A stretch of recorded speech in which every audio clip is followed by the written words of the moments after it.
عمران خان اس کے باوجود یہ تمام پاکستان کی جو پبلک ہے اس کے اوپر ریلائی کرتے ہوئے آگے بڑھتا ہوا جا رہا ہے.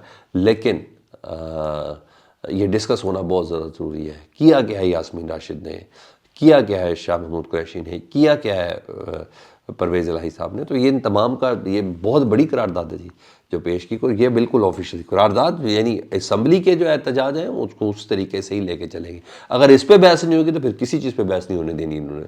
تو بہت سمارٹ موو کر رہے ہیں سر, ریئلی اپریشیٹ اس کو, جتنا کیا جائے اتنا بہتر ہے.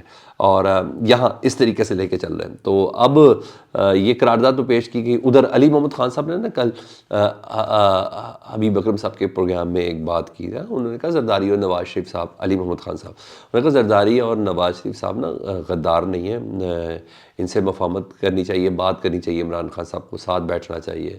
تو بڑا پریشر آیا اپنے لوگوں کا پوری پارٹی کی طرف سے. انہوں نے کہا, اور بڑا لاجکلی پریشر آیا. انہوں نے کہا ہم جیلوں میں ہیں, ہمارے لوگ جیلوں میں ہیں, ہماری قیادت جیلوں میں ہے, عمران خان جیل میں ہے, شاہ محمود قریشی جیل میں ہے, پرویز الہی جیل میں, یہ سارے لوگ جیل میں ہیں. کیا اس موقع پر مفاہمت ہو سکتی ہے؟ ہماری 180 نشستیں ہیں جس میں فارم 45 کے نتائج کے مطابق, اس کا معاملہ سب سے پہلے ہے. تو اس کو تو پہلے دیکھیں. بڑی اچھی خاصا پریشر ہے. تو پھر آج صبح کے ٹائم نا علی محمد خان صاحب نے ریئل موقف پاکستان تحریک انصاف کا پیش کیا.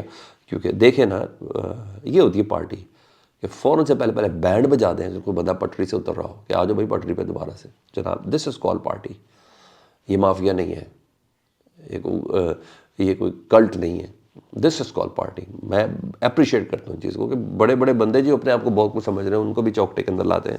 تو علی محمد خان صاحب نے باقاعدہ طور پر اپنا آفیشیل ورژن دیا جی. انہوں نے کہا کیا کسی بھی سیاسی ڈائلاگ کی بنیاد مینڈیٹ کی واپسی ہے جی. سیدھا انہوں نے بول دیا جی. اور انہوں نے کہا کسی بھی سیاسی ڈائلاگ کی بنیاد مینڈیٹ کی واپسی ہے, اور یہ بات نہیں کہ جب تک پاکستان تحریک انصاف کو اس کا اصل مینڈیٹ واپس نہیں لیا جاتا, نہیں مل جاتا, جس میں 180 کے قریب جنرل نشستیں ہیں اور اس کے ساتھ خواتین اور اقلیت کی نشستیں ہیں جو الیکشن کمیشن نے ڈاکہ مارا ہے نا, اور اس کے لیے کوئی کمیٹی جب تک نہیں بن جاتی اور عدالت کوئی فیصلہ نہیں کرتی, تب تک شہباز شریف اور بلاول بھٹو کی طرف معیشت یا کسی اور معاملے پر چارٹر بنانا اور مشترکہ پالیسی بنانا بالکل عجیب سی بات ہوگی. جناب یہ آفیشل سٹانس ہے پاکستان تحریک انصاف کا جی. ہم آپ کی حکومت کو جائز تسلیم ہی نہیں کرتے. جناب پہلے حقدار کو اس کا حق ملنا چاہیے, اور قوم کے مینڈیٹ کو چوری کرنے سے بڑا جرم کوئی نہیں ہے.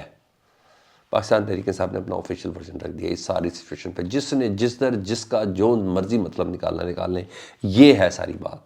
انہوں نے کہا یہ غلط کیسز ختم کیے جائیں, ہمارے اسیران کو باہر لایا جائے, اس کے بعد ملکی معاملات پر بات ہوگی. ٹھیک ہے جی. اور گفتگو سے قبل غلط کو غلط اور صحیح کو صحیح بتانا ہوگا. یہ پی ٹی آئی کا آفیشیل موقف ہے. آج کا جنگ اخبار میں آپ حیران ہو گیا. جنگ اخبار کیا ہے, علی امین گنڈا پور نے پہلا پتھر پھینک دیا. نیچے تفصیل لکھی کہ کل وزارت عظمیٰ کے جو حلف برداری تھی نا اس میں علی امین گنڈا پور نہیں شامل ہوئے. یہ نہیں پتا ابھی تک کہ علی امین گنڈا پور کو انوائٹ کیا تھا یا نہیں کیا تھا, لیکن یہ ذہن سازی ہوتی ہے سر, یہ آپ نے ذہن کے اندر رکھنا ہے. یعنی اب جواب کے لیے تیار ہیں.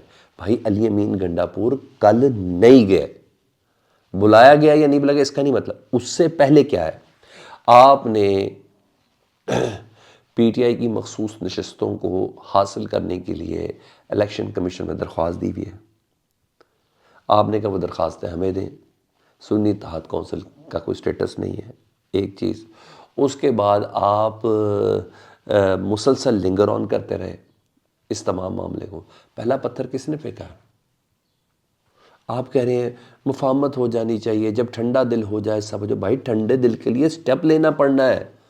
آپ حکومت میں ہیں, آپ کی نظر تھوڑی جھکی ہوئی ہو اگر ملک لے کے چل رہا ہے.